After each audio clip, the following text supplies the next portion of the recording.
Hey guys, it's been a while, it's been a hot minute, and I thought I would come on this morning and wish you guys all a happy Canadian Thanksgiving. There was a few other things I'd like to talk about, so let's get into it. What Thanksgiving means to people: food, family, friends, togetherness. That's what it means to most people. But to other people, it means nothing much, nothing special.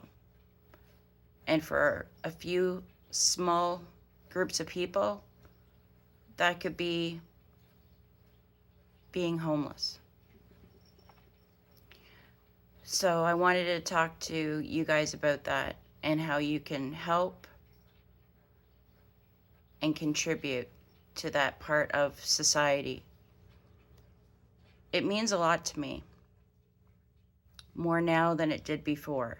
Before, I thought, oh God, there's another homeless person. Why can't they get a job? Why do they have to live on the streets?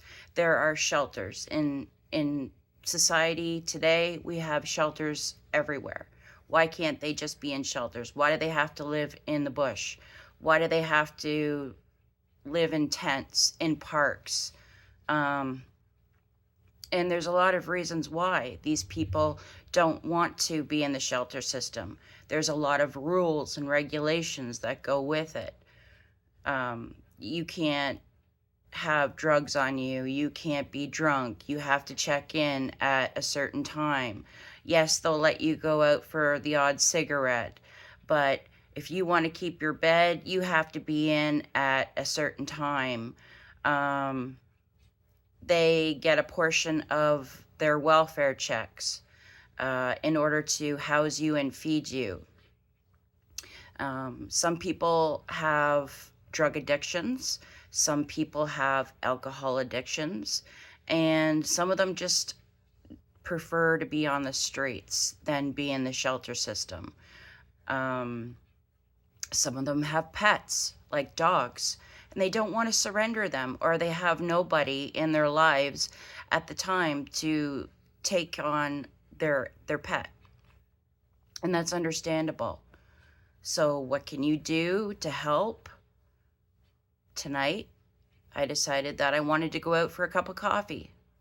So I got ready and I thought, well, why not make up some soup and take it with me, and if I come across somebody, that I can offer it to them. So I made ABCs in the can, and I made cream of chicken noodle soup.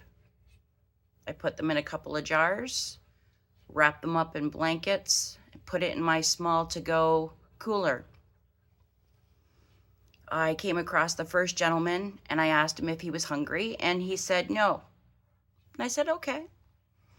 So I took a tour to some places where I knew that there would be people that might be hungry.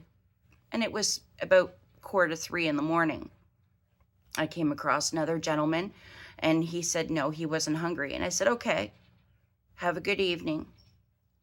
And then I came across another man, and he was down over by the homeless encampment, tiny homes, and he doesn't have a home yet.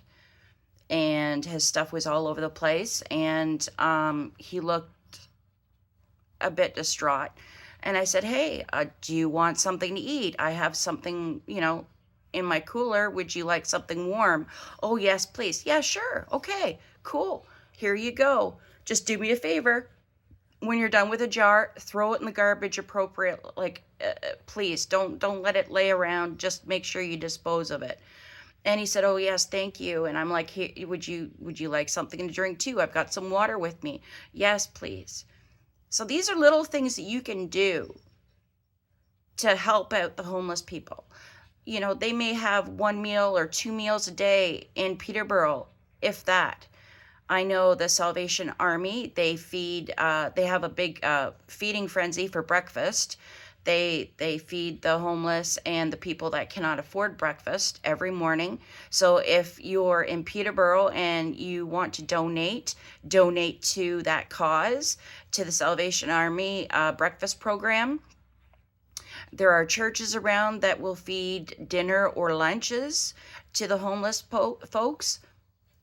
You can find out just by word of mouth to find out where you can donate your time. You can, donate your time and serve, or you can donate some money to these soup kitchens.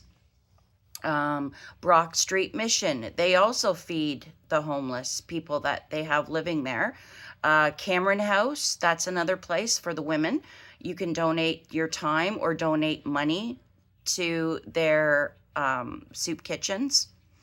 It goes a long way. Sometimes thinking of others before we think about ourselves is the best way you can live your life. My uncle, he died about 5 years ago. He was homeless, and I wish I could have done more. He was on the streets for quite a few months after he lost his car, and all he had left in his life was just a little to go carry on bag that he would pull behind him. He unfortunately died in a house fire, and he was actually getting ahead of his life. Good things were happening to him.